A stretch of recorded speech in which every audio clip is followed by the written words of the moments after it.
Alors, nous allons donner la parole à Antoine Buchiazot de Nantes sur l'impact du ratio donneur-receveur de la masse cardiaque prédite sur la mortalité au sein de la cohorte française de transplantés cardiaques entre 2000 et 2022, le registre Cristal.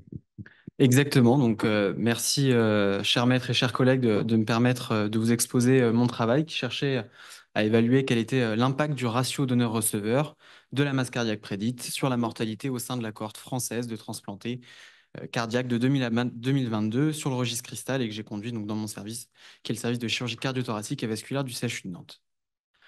Très rapidement, en introduction, on a un gros problème en France, deux problématiques dans la transplantation cardiaque. D'une part, pas assez de greffons. On a un greffon pour 1,8 receveurs en 2022, c'est même pire cette année où on a 1,9 et 8% de mortalité sur liste d'attente. On utilise des greffons marginaux, mais ça marche beaucoup moins bien que le greffon optimal, comme on peut voir sur ce travail du service du professeur Leprince, avec une survie qui est nettement diminuée à un mois. La deuxième problématique, c'est qu'on a une mortalité précoce en France en transplantation cardiaque qui est bien plus importante que dans les séries internationales, puisqu'elle est de 10 points inférieure, que ce soit à un mois ou à un an en France. C'est probablement lié aux particularités épidémiologiques du receveur français qui est beaucoup plus grave, puisqu'il est jusqu'à 20% des cas, d'après la littérature, sous ECMO, en tout cas beaucoup de malades qui sont critiques lors de la transplantation. Cette mortalité précoce, elle est principalement liée à un événement qui s'appelle la dysfonction primaire de greffon, qui va être un choc cardiogénique du greffon, sans réelle cause identifiée, c'est-à-dire qu'on n'a pas une étiologie immunitaire, une hypertension artérielle pulmonaire qui était passée un petit peu à l'as lors de la prise en charge initiale du receveur. Surtout, cette DPG, il faut voir qu'elle a des facteurs de risque qui sont identifiés dans la littérature et qui sont probablement autant de leviers d'optimisation pour pouvoir la diminuer et améliorer la survie. Et notamment, on a ici des facteurs de risque qui vont être l'âge du receveur et du donneur, le poids et les mismatchs de genre, mismatchs de poids. En fait, probablement, l'appariement morphologique du donneur et du receveur va constituer un facteur de risque. Et donc, si on l'améliore, on pourrait améliorer la survie de nos receveurs en transplantation cardiaque. Et c'est là qu'intervient la masse cardiaque prédite, la Predicted Heart Mass. Et j'utiliserai le terme de PHM par la suite. Cette masse cardiaque prédite, donc la PHM, elle naît aux États-Unis en 2008 à partir d'un très gros groupe de patients, le groupe MESA, qui avait rien à voir avec la masse cardiaque prédite initialement. Ils ont réalisé beaucoup d'IRM ventriculaire sur des patients et ils ont réussi à extraire à partir de l'imagerie une équation qui permet parfaitement de calculer la masse prédite ventriculaire gauche, qui intègre le genre, la taille et le poids. Ils répètent l'opération en 2011, 4204 patients. Et donc, ils établissent l'équation qui permet de calculer parfaitement, là encore, la masse cardiaque prédite ventriculaire droite et qui intègre le genre, avec en plus l'âge, la taille et le poids. Donc, à partir de deux équations, on peut se passer complètement de l'imagerie et avoir une corrélation parfaite entre le donneur et le receveur pour l'appariement morphologique. Ensuite, à partir de 2019, l'équipe du CEDAR Sinai a travaillé sur ce PHM en l'utilisant sous la forme de ratio donneur-receveur à partir du registre américain des transplantations, 19 000 patients, et ils l'ont comparé au résultat du ratio de PHM, donc de l'appariement par le ratio de PHM a posteriori, par rapport aux critères qui sont usuellement utilisés en transplantation cardiaque pour apparier les receveurs et les donneurs. Très rapidement, on voit que la taille, pardon, le poids, l'IMC, la surface corporelle, en aucun cas qu'il soit sous-sizé vers le bas ou sur-sizé, donc dépasser le ratio supérieur à 1 ou aller vers le bas, ne prédisent la mortalité de manière précoce, intermédiaire ou tardive. Par contre, le ratio de PHM, lorsqu'il est inférieur à 0,86, il va être prédictif d'une mortalité augmentée de manière significative à 1 mois, 1 an et 3 ans. Donc ça, c'est extrêmement intéressant. C'est tellement intéressant que les recommandations, elles sont modifiées en 2022. On conserve les anciennes recommandations pour permettre aux équipes quand même d'utiliser encore le ratio de masse corporelle à maximum 30% de différence, mais elles sont intégrées avec le nouveau ratio PHM à 0,86 avec un niveau de classe 2A et un niveau de preuve C puisque c'est un travail rétrospectif, multicentrique certes, mais rétrospectif. En France, on a un appariement morphologique qui est basé sur un score qui a pour objectif de diminuer la mortalité sur liste et post-transplantation. Ce score, il va utiliser des données biologiques, des données cliniques, et puis les données morphologiques pour apparier. Malheureusement, ce n'est pas le ratio de PHM qui est pris en compte dans le score, c'est la surface corporelle donneur-receveur qui doit avoir un ratio supérieur ou égal à 0,8. Par contre, la surface corporelle, elle ne prend en compte que le poids et la taille. Je rappelle que la masse cardiaque prédite, elle prend en compte le genre et l'âge. Et donc, c'est tout l'intérêt de ce travail, c'est comment peut-on appliquer les résultats sur la cohorte américaine, qui est différente de la cohorte française, par rapport au ratio du PHM. Et donc, l'objectif, c'était d'évaluer cette performance du ratio de PHM sur la cohorte française de transplantés cardiaques dans la prédiction de la mortalité post-transplantation à 1 mois, 1 an et 3 ans, tout en comparant cette prédiction aux critères qui sont actuellement utilisés par l'algorithme de l'ABM, c'est-à-dire le ratio de surface corporelle supérieur ou égal à 0,8 et le ratio de masse corporelle supérieur ou égal à 0,7. Pour cela, on a utilisé donc le système Crystal, qui est géré par l'Agence de la biomédecine, plus particulièrement le registre cœur, évidemment. Et on a construit donc une étude qui était rétrospective, mais avec un suivi qui est prospectif. Par contre, multicentrique sur la totalité des centres transplanteurs de 2000 à 2022. Le registre Crystal, il y a une partie donneur. Cette partie donneur, elle va donner pleine d'informations. La partie receveur également. Globalement, on a toutes les informations préopératoires, opératoires et post-opératoires. Et ça nous permet d'aboutir initialement à une cohorte de 8 809 patients, auxquels on a exclu forcément les patients mineurs et tous les patients qui avaient un risque majeur de mortalité post-opératoire identifié dans les littératures, c'est-à-dire les transplantations multi-organes, les patients qui avaient déjà eu une chirurgie médiastinale, les cœurs artificiels totaux, les étiologies congénitales, etc. On aboutit à une cohorte finale de 6 405 receveurs, mais également 6 405 donneurs, ce qui veut dire quasiment 12 800 patients. On a pour chaque paire de donneurs-receveurs calculé les surfaces corporelles, les IMC, les masses ventriculaires gauche-droite, totales et les différents ratios, puisque ce n'était pas calculé par le registre Crystal. On a ensuite segmenté la cohorte. Les Américains avaient segmenté la cohorte en fonction du PHM ratio en 7 parts égales, une part centrale qui est considérée comme étant le meilleur matching, et puis 3 parts décroissantes, 3 parts croissantes.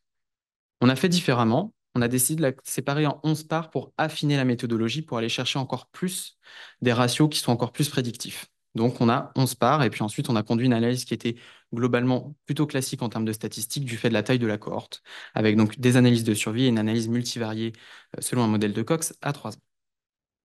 Les résultats épidémiologiques qui sont inédits puisque ça n'avait pas été fait, on retrouve déjà des receveurs qui sont sur ces 22 ans, âgés en moyenne de 50 ans et qui sont essentiellement masculins à hauteur de 80%, excusez-moi, avec un PHM total à 168 grammes et c'est essentiellement le ventricule gauche qui est responsable de cette masse ventriculaire.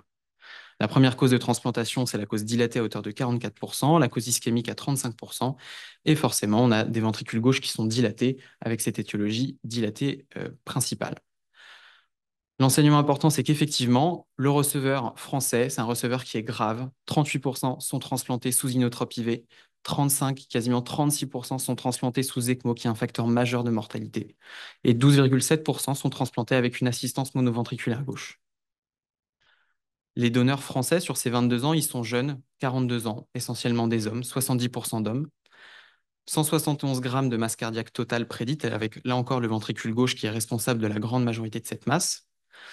La principale cause vectrice de greffon, ça va être la cause neurovasculaire, mais qui est suivie de près par la cause traumatique à 39%, et on a 12,8% d'étiologie anoxique.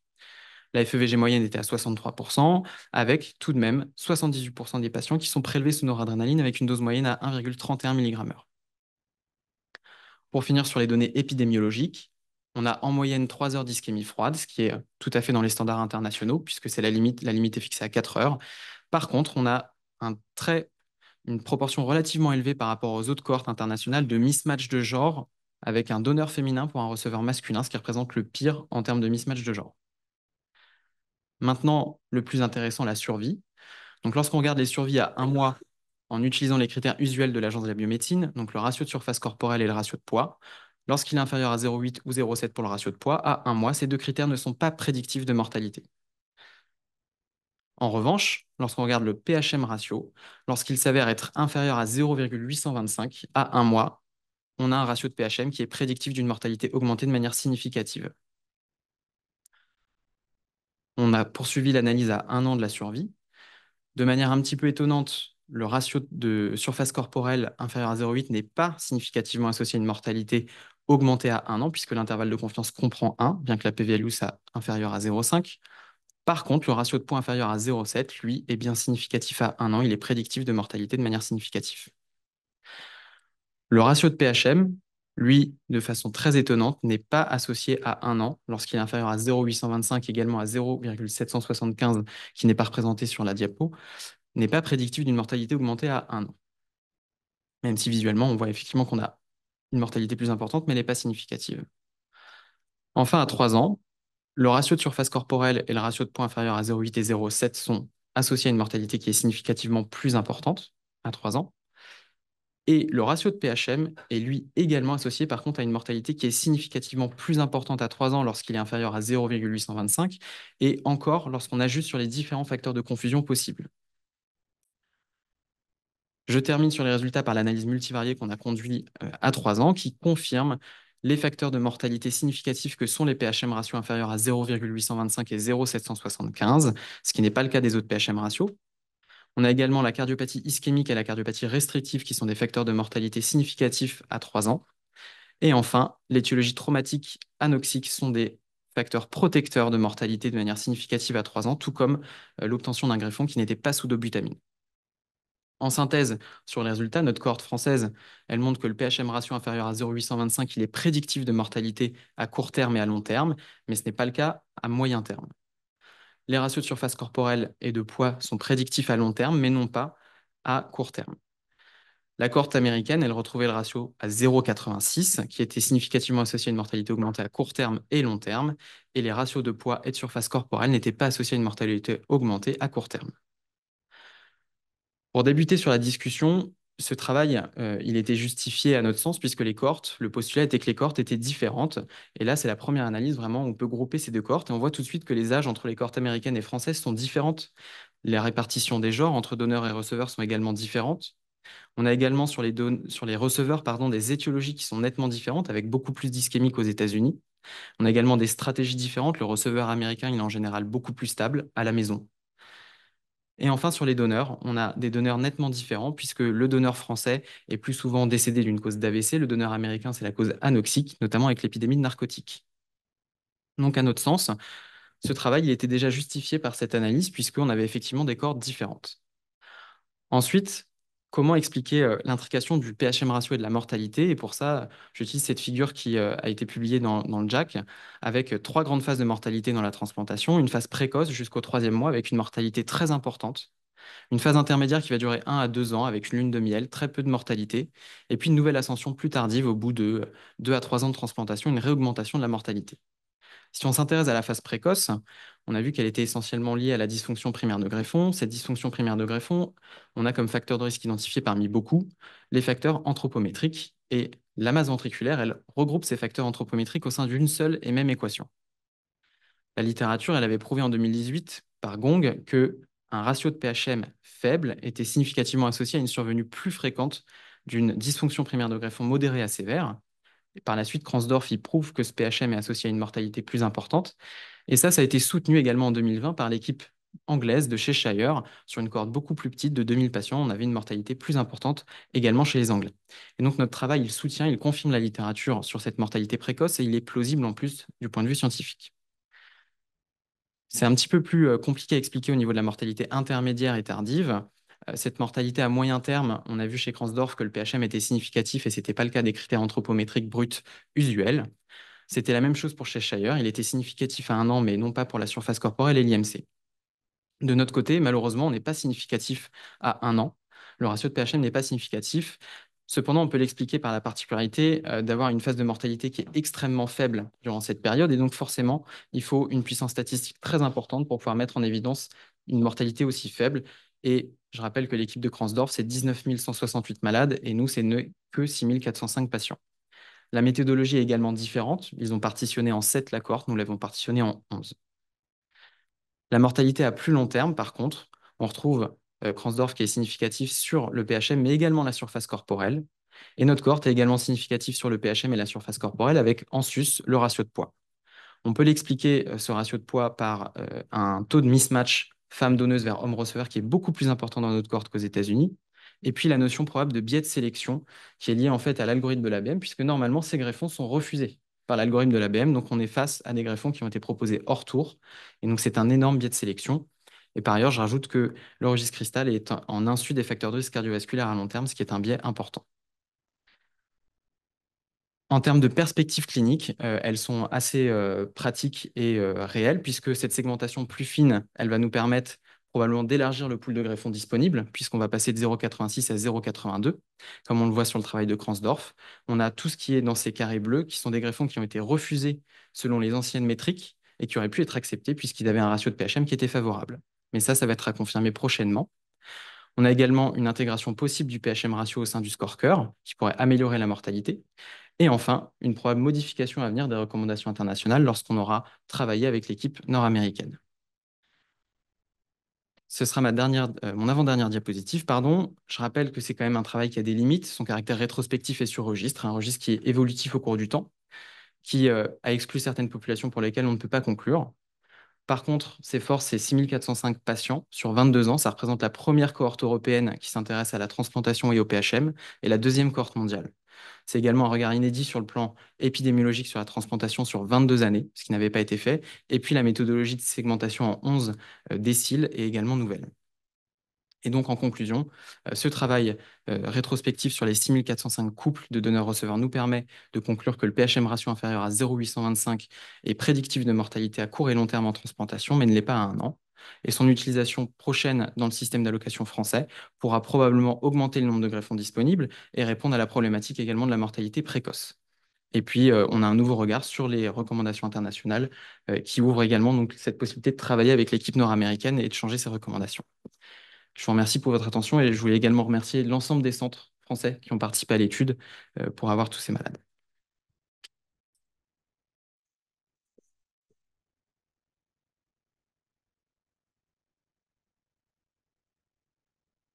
C'est formidable. C'est- Ça donne des pistes, comme vous l'avez dit en conclusion. Et donc, oui, ça va sauver des vies encore. C'est un peu difficile d'estimer, mais ça pourrait et probablement, c'est de l'ordre de 15 à 20 greffés annuels sur la population française. Donc, sur 350 greffés, c'est pas négligeable quand même. Vu le prix socio-économique que sont les programmes de transplantation, c'est important. Et on voit là d'ailleurs l'intérêt des registres, à partir du moment où ils sont bien construits avec des datas de qualité, on peut sortir énormément de choses. Est-ce que vous avez des questions?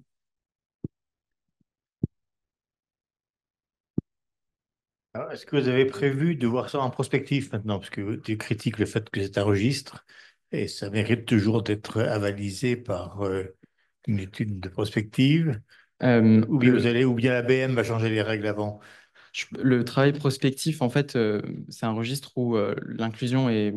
Enfin, c'est une analyse qui est rétrospective, mais le registre de Oui. l'ABM est maintenu à jour de manière prospective. Donc, c'est un peu compliqué de faire une analyse prospective. Et puis, je pense qu'en transplantation, ça va être un peu compliqué de randomiser ou de manière prospective d'introduire un système d'allocation sur les anciens métriques ou à d'autres de leur imposer au vu des recommandations internationales qui ont déjà intégré en plus ce ratio de PHM. Et la France était un peu pour l'instant à la traîne par rapport à ça. Mhm. Et c'était tout l'intérêt du travail. Et donc l'ABM va avaliser cette. On va travailler Oui. sur ce sujet parce qu'il faut que tout C'est le un monde soit organisme d'accord. qui est difficile à manier, l'ABM. C'est long. C'est long. Or, on voit pourtant une amélioration très nette, enfin, pour les Français comme accès à la greffe. Ça améliore, ça va probablement augmenter le nombre de greffons. Donc aux États-Unis, ça augmenterait théoriquement de 15% le nombre de greffons Mm. disponibles. Donc là, on arrive à une étape qui est quasiment critique, puisque 1,9 receveurs pour un greffon, la nature, malheureusement, les virgules, ça n'existe pas. Donc en fait, on est Mm. à 2 receveurs pour un greffon. Si on peut augmenter de 15 à 20%, c'est Mm. énorme déjà pour l'accès à la transplantation. Et puis, c'est quand même à 3 ans. En fait, le regard à 1 an de la transplantation, ce qui est intéressant, la transplantation, c'est de regarder à long terme. C'est à long terme, c'est ça qu'on propose aux malades, puisque la mortalité à 1 an, elle n'est pas très intéressante au vu du coût socio-économique de la transplantation. Et s'il y a 3 ans, on peut améliorer cette mortalité, c'est un impact énorme, effectivement. Est-ce que vous avez d'autres questions? Et merci beaucoup.